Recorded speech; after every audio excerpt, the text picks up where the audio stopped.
Well, I'm sorry about that. Anyways, I'm Michael J. Long. Today is April 15th, 2019. Thank you for joining me. I appreciate it.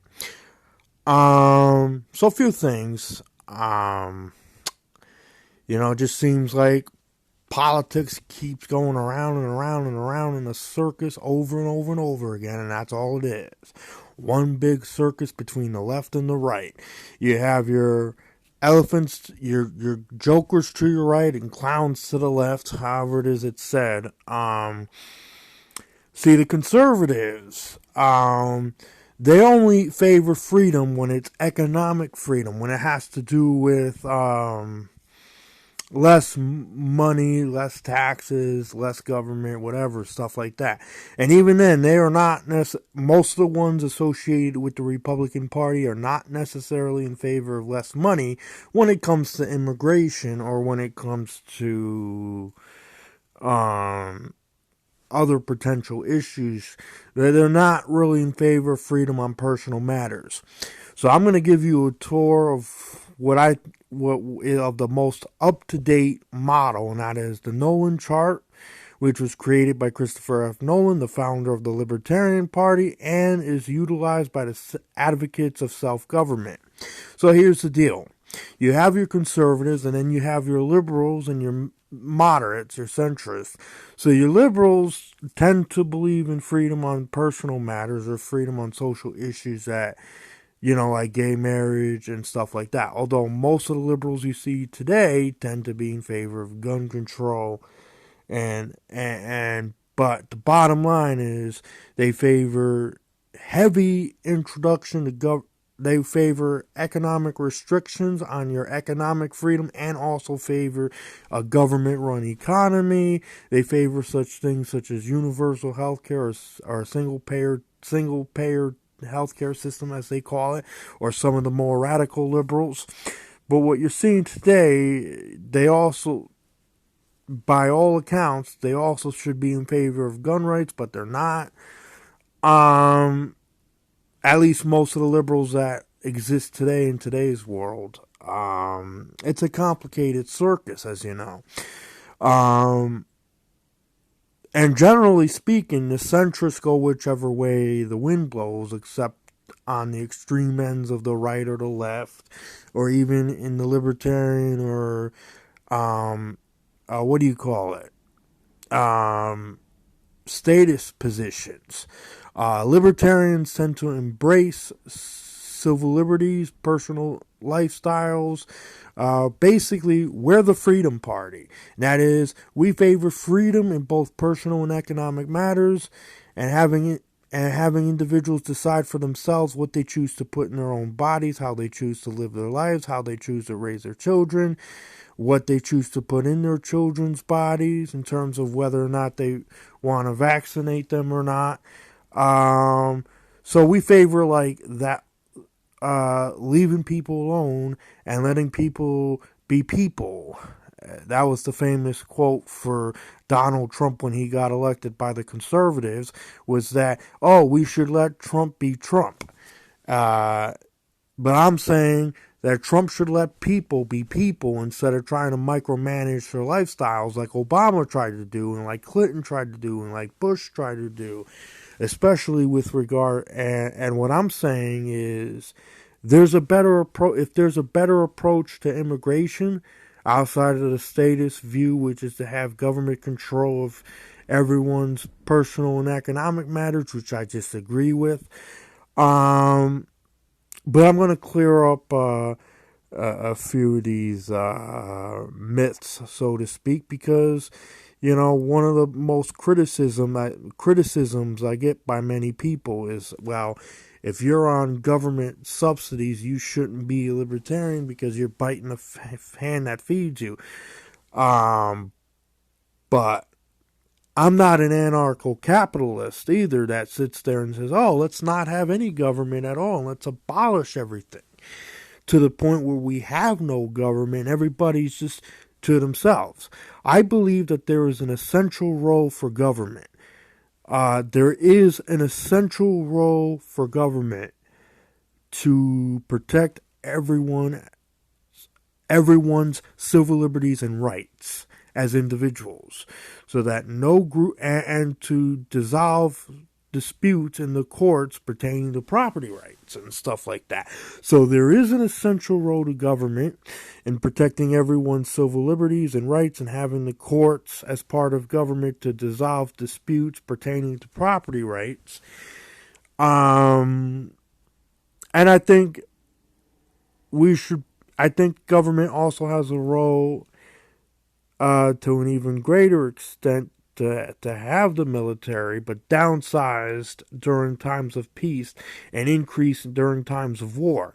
However, I think the government should abide by these standards as set by the Constitution, whereby if we're going to go to war, it should be because we were imminently threatened and or attacked and or invaded by a foreign military or foreign force to be reckoned with. And we should get the job done, get out, and stop nation building. And that was even what Donald Trump was trying to say, and I knew he was full of crap because I knew he wasn't going to abide by that. When he said, we should just do the job and get home. And long and behold, he appointed John Bolton, who was the United Nations ambassador under the Bush administration. He is now, I think he's been appointed under the Trump administration and is the longest serving member of the Trump administration thus far, and is heavily involved in terms of, let's just go to war and beat everybody up. And, from a libertarian perspective, I would have to disagree with that. First off, I think we should be engaged more in peace and free trade and persuasion and stuff like that around the world, and that should be our foreign policy, and none of this, let's go to war whenever we want and all this other kind of sort of stuff. I believe in gun rights. I'm heavily supportive of the Second Amendment. However, I would say that I disagree with the conservatives on how they handle immigration, and it doesn't mean that I'm either pro-illegal immigration or border security advocate or this, that, or whatever. I'm just saying that there's a better way to handle immigration than the way the conservatives want to handle it. Because the way they want to handle it is they want to spend billions of dollars on having a border wall put up along the border while violating homeowners and private property owners and small businesses along the border. And having an increased flow of border patrol, having the military engaged, having all these checkpoints all over the country, which then is going to cost tens of billions of dollars for the wall, plus you figure another tens of billions of dollars for all this surveillance, for the drug war, for all these border walls, for the whole drug war and combating the use of drugs and this and that. And then you have to take in consideration the black market and the fact that, you have all these coyotes smuggling people in. They're building underground tunnels and smuggling millions of pounds of drugs and humans as illegal immigrants into the country. And then you figure they are under the worst prognosis in terms of the conditions in which they are treated. Most of them are raped. Some of them are murdered. It's just, and then our response to the millions of asylum seekers that are escaping violence from countries that we meddle around with and replace one regime with the next and all this other stuff, and we say our response is basically, go back, you're not welcome here, because we, the white American conservatives, just don't agree with it. And I think the solution should be very simple. It should be, instead of playing these games, why don't we reduce the legal fees and make it a lot more easier for people to be able to come into the country legally from all around the world? Let's reduce the fees and the barriers on the legal system and just streamline the legal system, and let's put more resources in accepting legal applicants so that, and having less waiting times so that people don't have to come here illegally as illegal immigrants. And instead of building a wall, we can build stations that are designed to allow these people to register as asylum seekers or to become a legal resident, in which case they would get a green card right on the spot. And a temporary green card, that is, until the end. Then they can go through the process, wait about, a simple criminal background check, and then, they get their green card within, instead of 10 years, maybe a few months or whatever, but they would get a temporary green card while waiting. So they would have automatic legal residency, then they would get till they got their permanent legal residency that they would have to renew every 10, 15 years. But, for the sake of argument's sake, right?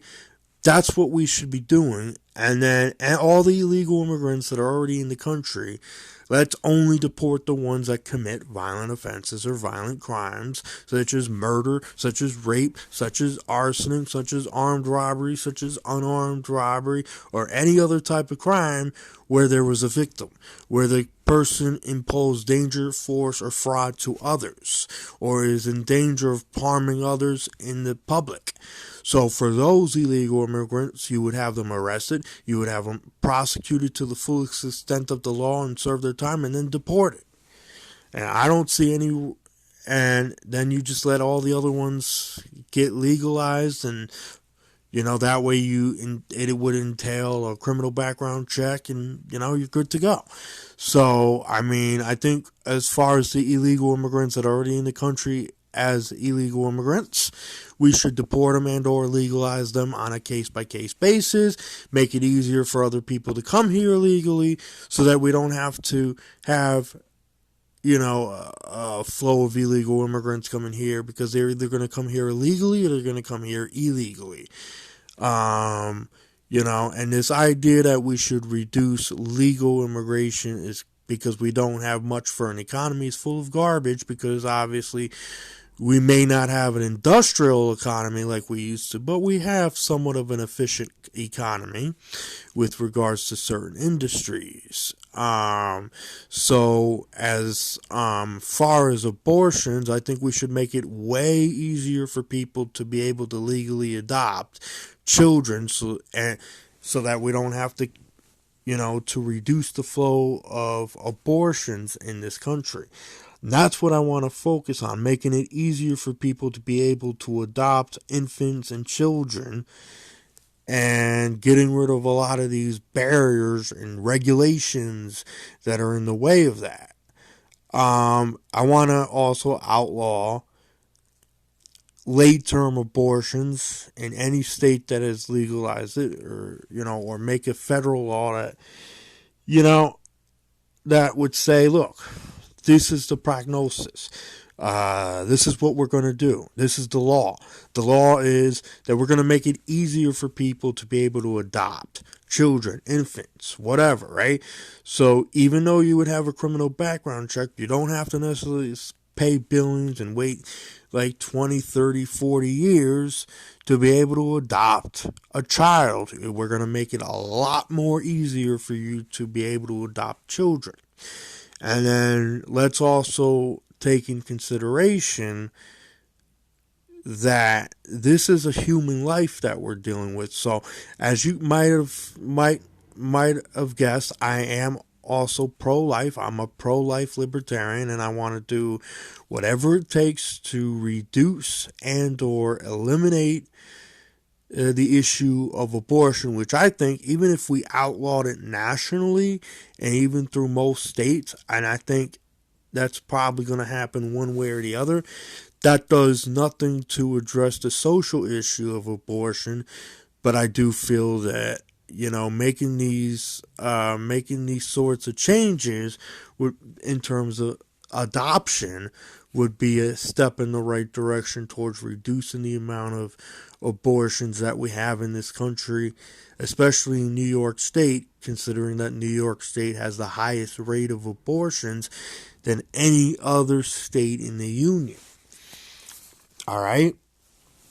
Now, with regards to gun rights, I think that everyone has the right to bear arms, and everyone should have the right not only to be able to bear a shotgun or a pistol, but also high-powered assault rifles, machine guns, and even bump stocks, or why they were even banned, or why there's money being poured in from the federal government to states to kind of go after guns is kind of ridiculous. And I don't think anybody's addressed this regarding the President of the United States doing that, with as far as President Donald J. Trump is concerned.